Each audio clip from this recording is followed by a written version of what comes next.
కోపం కట్టలు తెంచుకుని వచ్చేటప్పుడు మనం ఆపుకుంటాం చూడండి, అలా ఆపాలన్నమాట. మేము చేయలేము ఇవన్నీ. ఇప్పుడు మేడం గారు వేస్తున్నారు అనమాట సంజన, ఇందాంచి ట్రైనింగ్ ఎలా. అయ్యో నా మీద ఇవి ఆయిల్ ఇంకా. ఓ వావ్ సంజు నీ బాగుంది. తిప్పుకో జాగ్రత్తగా. ఇప్పుడు నా మీద నీ మీద ఆయిల్ పడకుండా తిప్పు అంతే. ఇది నా పూరి చక్కగా పొంగింది. పాతగా నేర్చుకున్న అలా పూరీలే పొంగలేదు. పాతగా నేర్చుకోలేదు సంజు, అది నీకు నేర్పిస్తున్నా ఒక్కోసారి అలా కూడా అవుతాయి అని చెప్పి. అర్థమైందా? ఏం చెప్పావురా, ఏం చెప్పావురా.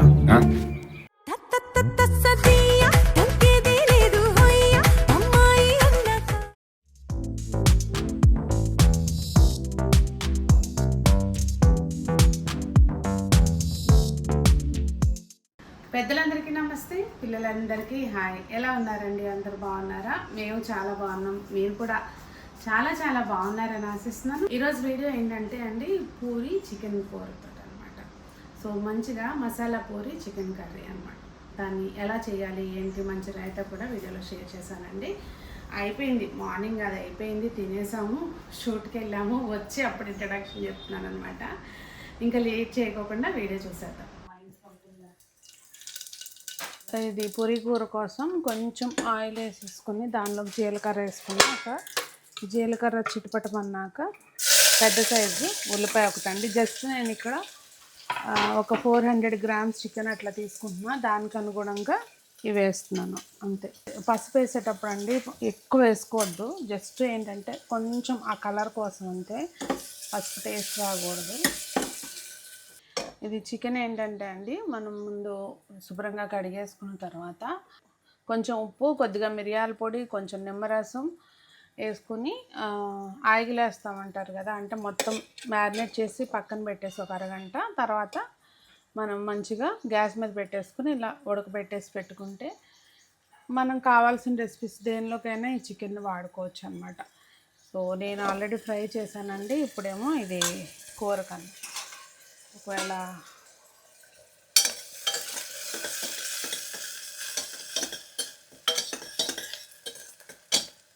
అల్లం వెల్లుల్లి పేస్ట్ కూడా వేసుకోవాలండి, మర్చిపోయాను మ్యారినేట్ చేసేట, అది మనం ఉడకబెట్టుకునేటప్పుడు చికెన్ ఆయిల్ వేసుకునేటప్పుడు కొంచెం అల్లం వెల్లుల్లి పేస్ట్ అండి ఆల్రెడీ వేసాం కనుక జస్ట్ కొంచెం.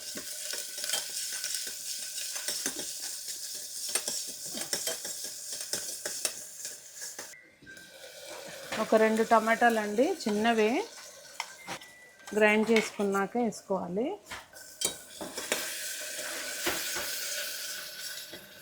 టమాటా కూడా మంచిగా ఏగిపోయి ఆయిల్ వదలటం మొదలుపెట్టిన తర్వాత జస్ట్ ఈ టమాటాకు సరిపడినంతే ఉప్పు వేసుకోవాలండి. చికెన్లోకి ఆల్రెడీ వేసి ఉంటాం కనుక మళ్ళీ ఎక్కువైపోతుంది, చూసుకుని వేసుకోవాలి. కారం ఇది 400 గ్రామ్స్ అట్లా తీసుకున్నాను చికెన్, దానికి అనుగుణంగా. కొబ్బరి, వెల్లుల్లి, జీలకర్ర కలిపి నూరిందండి పౌడరు, 1 స్పూన్. ఇది గ్రేవీ రావటం కోసం నేను వేస్తున్నాను, యూజువల్గా చికెన్లోకి అయితే వేయను. సో ఇవన్నీ కొంచెం ఒక్కసారి అలా వేపేసుకోవాలి. ఒకసారి మనం ఆయిల్ వేసుకున్న చికెన్ కూడా వేసేసుకుని మంచిగా కలిపేసుకోవాలండి.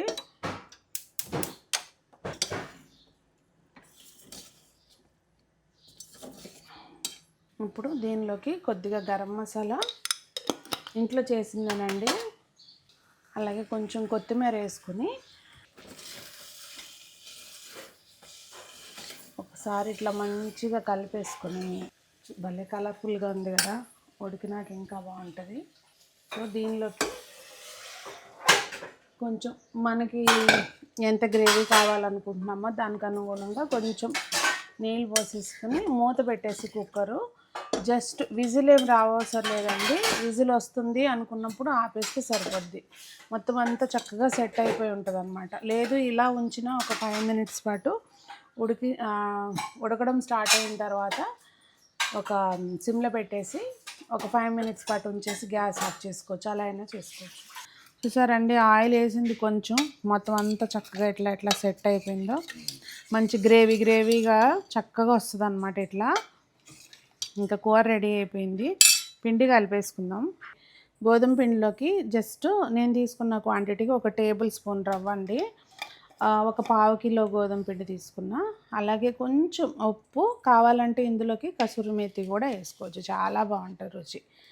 మనం చికెన్ కర్రీ చేసాం కదా, వేస్తే చాలా బాగుంటుంది. ఇదేం పౌడర్ చేయవసరం లేదండి, ఇట్లా వేసేసుకుని మంచిగా కలిపేసుకోవటమే, చాలా రుచిగా ఉంటుంది. లేదు అంటే సన్నగా తరిగిన కొత్తిమీర కూడా వేసుకోవచ్చు. మంచిగా గట్టిగా కలిపేసుకోవాలి. రుబీ ఇటు చూడు, నువ్వు ఇదిగో ఏంటి నా కాళ్ళ నొప్పులు పడుతున్నాను కొనుక్కుంటే నిన్ను ఎక్కించాల్సి వచ్చింది కుర్చీ. కాళ్ళల్లో అడ్డం పడుతున్నావు, నేను ఎప్పుడో పడతాను, ఇంకో కాళ్ళు కూడా ఎరగొట్టుకుంటా. కూర్చో మాట్లాడుకుంటే ఇంక అక్కడి నుంచి నా వంట అయ్యేదాకా దిగమాక, ఇంకేడ దిగుతావులే. షేక్ హ్యాండ్ ఎట్లా ఇస్తావు చూపించు. ఇవ్వదీకు ఇప్పుడు కోపంగా. ఇవ్వమ్మా, షేక్ హ్యాండ్ ఎట్లా ఇస్తావు చూపించు. అబ్బో కోపం లేదా, పోన్లే, గుడ్ గర్ల్ అమ్మ. బొజ్జు అక్కడ బొజ్జు. ఇంకా ఇదిగోండి, రాయితల్లోకి జీలకర్ర కొంచెం లైట్గా జస్ట్ ఇంత, మనం బొట్టు పెట్టినందంటారు చూడండి, అంతా ఇంగు వేసి వేయించుకోవాలి. దీన్ని మంచిగా గ్రైండ్ చేసుకోవాలన్నమాట, నూరేసుకోవాలి. అంటే కొంచెం పలుకు తగలాలి. ఇది నాకు ఈ రోలు ఒక ఆంటీ గిఫ్ట్ ఇచ్చారనమాట హోమ్ టూర్ తీయడానికి వెళ్ళినప్పుడు. ఇదిగోండి అట్లా, అంతే. ఇది పెరుగులోకి వేసేసుకోవాలి. పెరుగు ముందే కుదుపలు లేకుండా చక్కగా గిలకొట్టేసుకోవాలి. దీనిలోకి ఇదిగోండి బూందీ ముందే నానబెట్టేసుకున్నాను. ఏమి ఫ్లేవర్ ఏమి ఉండదండి, ఇట్లా దొరుకుతుంది మార్కెట్లో మనకి ప్లెయిన్ బూందీ ప్యాకెట్స్ ఉంటాయి. సో ముందు నానబెట్టుకోవటం వల్ల ఏంటంటే, చూపిస్తూ ఉండండి మీకు, మనకి కింద ఆయిల్ అంతా కూడా వాటర్లోకి వచ్చేస్తుంది. అది ఎక్కువ నానబెట్టేసినట్టున్నా, అప్పుడప్పుడు అలా అవుతూ ఉంటాయిలేండి.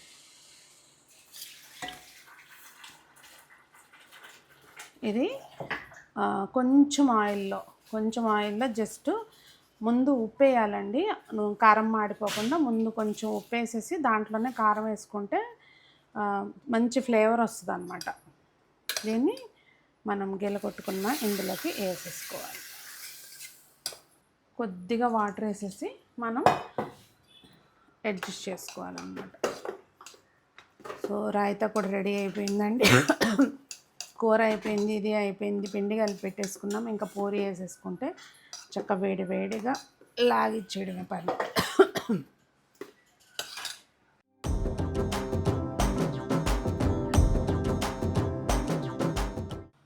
పూరీలు నేను చిన్నయే చేస్తానండి, కావాలంటే ఒకటి ఎక్స్ట్రా తినొచ్చు. పెద్ద చేయకపోవటానికి రీజన్ ఏంటంటే, మళ్ళీ మూకుడు పెద్దది పెట్టాలి, ఆయిల్ ఎక్కువ పోయాలి, మళ్ళీ డీప్ ఫ్రై చేసింది మళ్ళీ మనం అది వాడలేం కనుక కొంచెం చిన్న పూరీలే చేస్తాను నేను పెట్టుకున్న మూకుడుకు అనుగుణంగా. క్యాస్ట్ ఐరన్ పెట్టుకుంటే మూకుడు మందంగా ఉంటుంది కనుక పూరీలు కూడా మంచిగా ఏగుతాయి అన్నమాట.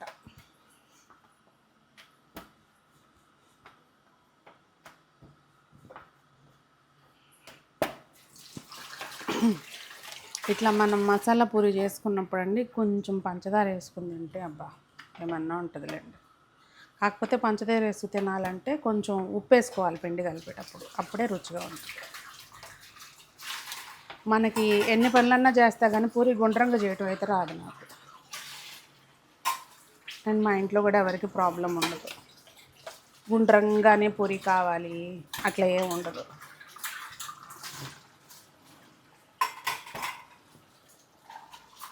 కాసం చేసి పెట్టేసుకున్నాం అనుకోండి, పక్కన టకటక వేసి ఇచ్చేయచ్చు, టెన్షన్ పడమాకు. ఎందుకు చెందుద్ది ఏం కానీ దాన్ని కొంచెం అలా ఒత్తేయాలన్నమాట. ఆవేశం కోపం కట్టలు తెంచుకుని వచ్చేటప్పుడు మనం ఆపుకుంటాం చూడండి, అలా ఆపాలన్నమాట.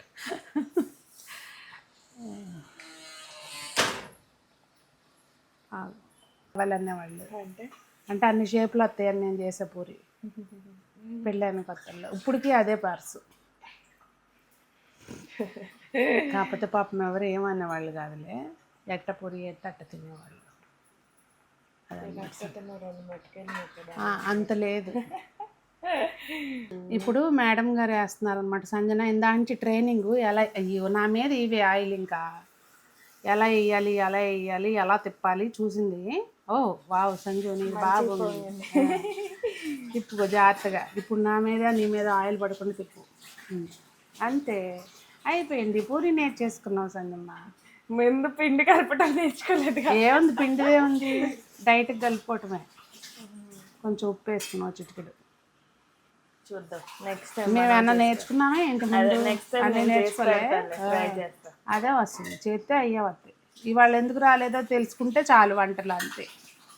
సో చూస్తే కనుక కొత్తగా నేర్చుకున్నాళ్ళు. ఇది నా పూరి చక్కగా పొంగింది. పాతగా నేర్చుకున్నాళ్ళ పూరీలే పొంగలేదు. పాతగా నేర్చుకోలేదు సంజు, పాత వాళ్ళు అంటే ఎక్స్పీరియన్స్డ్.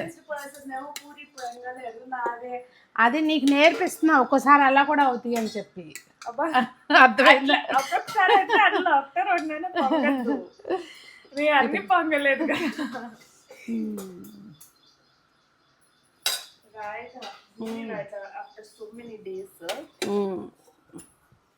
మేడం గారికి ఉండాలి కొంచెం, దాని పక్కన కొంచెం పంచదార కూడా వేసుకోవాలన్నమాట. నువ్వు పంచదార తినట్లేదు కదా సంజు? తినట్లేదు, మామూలు వాళ్ళకి చెప్తున్నాను తినమని చెప్పి. ఏనా 2 ముక్కలు వద్దు చాలు.